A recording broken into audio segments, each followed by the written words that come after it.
اپنے فوجیوں کو مالدیپ سے واپس بلانے کا کہا۔ یہ شاید آپ کے لیے نئی بات ہو، لیکن بھارتی فوج اس وقت مالدیپ میں موجود ہے، جسے نکل جانے کا حکم جاری کر دیا۔ اس وقت مالدیپ میں ہندوستان کی صرف 70 فوجی ہیں۔ یہ فوجی اہلکار ہندوستان کے زیر انتظام ریڈار اور نگرانی کے لیے استعمال ہونے والے سرویلنس ہوائی جہاز چلاتے ہیں۔ ہماری اگلی خبر کا تعلق بھی بھارت سے ہی ہے اور ہمیشہ کی طرح یہ خبر بھی مسلم دشمنی پر مبنی ہے۔ بھارتی ریاست اتر پردیش کی حکومت نے ریاست بھر میں حلال سرٹیفائڈ کھانے کی مصنوعات کی فروخت پر پابندی عائد کر دی ہے اور اس کا اطلاق فوری طور پر ہوگا۔ بھارتی نشریاتی ادارے NDTV کی رپورٹ کے مطابق اتر پردیش حکومت نے حلال ٹیگ کے حامل کھانے کی مصنوعات پر پابندی لگا دی ہے اور یہ حکم نامہ فوڈ کمشنر کی جانب سے جاری کیا گیا ہے۔ فوڈ کمشنر کے دفتر سے جاری حکم نامے میں کہا گیا، ایسی مصنوعات کی تیاری، انہیں ذخیرہ کرنے، تقسیم کرنے اور فروخت کرنے پر فوری طور پر پابندی عائد کر دی گئی ہے۔ اس حوالے سے کہا گیا ہے کہ کھانے کی مصنوعات کی حلال سرٹیفکیشن ایک متوازی نظام ہے جو کھانے کی اشیاء کے معیار کے حوالے سے الجھن پیدا کرتا ہے اور مذکورہ ایکٹ کے سیکشن 89 کے تحت قابل عمل نہیں۔ فوڈ کمشنر کے دفتر کے مطابق حلال سرٹیفکیشن کا ذکر ڈیری مصنوعات، چینی سے بنی بیکری کی مصنوعات، پیپر منٹ آئل، نمکین، کھانوں کے مسالہ جات اور خوردنی تیل وغیرہ سمیت کھانے کی مصنوعات پر ہوتا ہے۔ یعنی اب مسلمان کچھ بھی کھا سکتے ہیں، چاہے وہ حلال ہو یا حرام، لیکن اس کا پتہ نہیں چل سکے گا۔ بھارت میں مقیم مسلمان اب حرام کھانے پر مجبور ہو گئے ہیں، اس لیے کہتے ہیں کہ اے قائد تیرا احسان ہے کہ تو نے ہمیں ایک ایسا ملک دیا جہاں ہم اپنی مرضی سے جی سکتے ہیں، لیکن یہ وہی بھارت ہے جہاں خواتین محفوظ نہیں۔ ابھی حال ہی میں ایک رپورٹ سامنے آئی ہے NCRO رپورٹ میں بتایا گیا بھارت آج بھی خواتین کے ساتھ جنسی درندگی میں سر فہرست ہے، جبکہ واشنگٹن پوسٹ کے مطابق مودی سرکار ملک میں ہونے والی خواتین کے ساتھ زیادتی کو نظر انداز کر رہی ہے۔ نام نہاد جمہوریت کے دعوے دار بھارت میں جہاں اقلیتوں بالخصوص مسلمانوں پر ظلم و تشدد کے سنگین واقعات سامنے آتے رہتے ہیں، وہیں بھارت خواتین کے ساتھ جنسی درندگی کے واقعات میں بھی سر فہرست ہے۔ صرف 2020 میں بھارت میں 3,71,503 مقدمات رپورٹ کیے گئے۔ 2021 میں ریپ کے 4 لاکھ سے زائد کیسز رپورٹ ہوئے اور اس سال میں ہریانہ میں خواتین سے زیادتی میں 27% اضافہ ہوا، جبکہ 2023 میں خواتین کے خلاف جنسی جرائم میں سنگین حد تک اضافہ ہوا ہے۔ ٹائمز آف انڈیا کی رپورٹ کے مطابق بھارتی شہر احمد آباد میں نومبر 2023 کے دوران جنسی زیادتی 380 مقدمات درج ہوئے، جبکہ اس شہر میں خواتین کے ساتھ چھیڑ چھاڑ کے 222 مقدمات رجسٹرڈ ہوئے۔ راجستھان میں ایک پولیس سب انسپکٹر نے 4 سال کی بچی کو درندگی کا نشانہ بنایا اور اس واقعے کے بعد وسیع پیمانے پر BJP لیڈر کے خلاف مظاہرے اور احتجاج کیا گیا ہے۔ امریکی اخبار واشنگٹن پوسٹ کی رپورٹ کے مطابق مودی سرکار خواتین کے بچاؤ میں ناکام رہی، جبکہ بجرنگ دل جیسی BJP کی انتہا پسند تنظیمیں خواتین کے خلاف جرائم میں پیش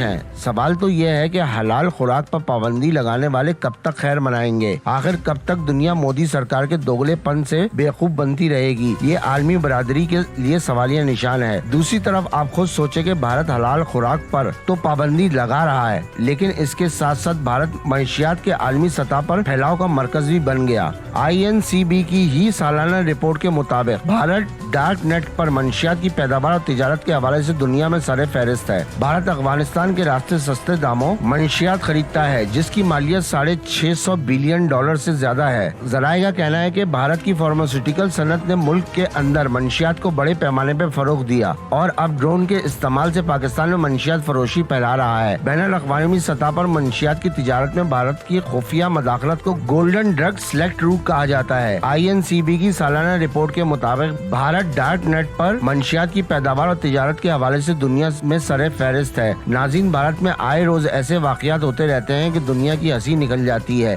ابھی کل ہی کی بات ہے کہ فضائی حدود میں مبینہ اڑن تشکری کی اطلاع ملنے پر بھارتی فضائیہ کے جہازوں میں کھلبلی مچ گئی۔ بھارتی فضائیہ نے اتوار کو منی پور کے امبال ہوائی اڈے کے قریب ایک نامعلوم فلائنگ آبجیکٹ دیکھے جانے کی اطلاع پر 2 رافیل لڑاکا طیارے فوراً روانہ کر دیے۔ اس نامعلوم آبجیکٹ کو UFO کہا گیا، یعنی ایلینز کا جہاز، لیکن اعلیٰ ذرائع نے انڈیا ٹوڈے کو بتایا ہنسی مارا ایئر بیس سے لانچ کیے گئے رافیل کو کچھ بھی نہیں مل سکا۔ پہلا طیارہ ایئر بیس پر واپس آیا اور دوسرے کو دوبارہ چیک کرنے کے لیے علاقے کی طرف تعینات کیا گیا، لیکن اس سے بھی کچھ معلوم نہیں ہو سکا۔ مشرقی کمان نے کہا کہ اس نے اپنے فضائی دفاعی نظام کو فعال کر دیا ہے۔ ہندوستانی فضائیہ کی مشرقی کمان نے ٹویٹ کیا، IAF نے ابال ہوائی اڈے سے بصری معلومات کی بنیاد پر اپنے فضائی دفاعی رد عمل کے طریقہ کار کو شروع کیا۔ اس کے بعد وہ چھوٹی چیز نہیں دیکھی گئی۔ فضائیہ کے ایک اہلکار نے بتایا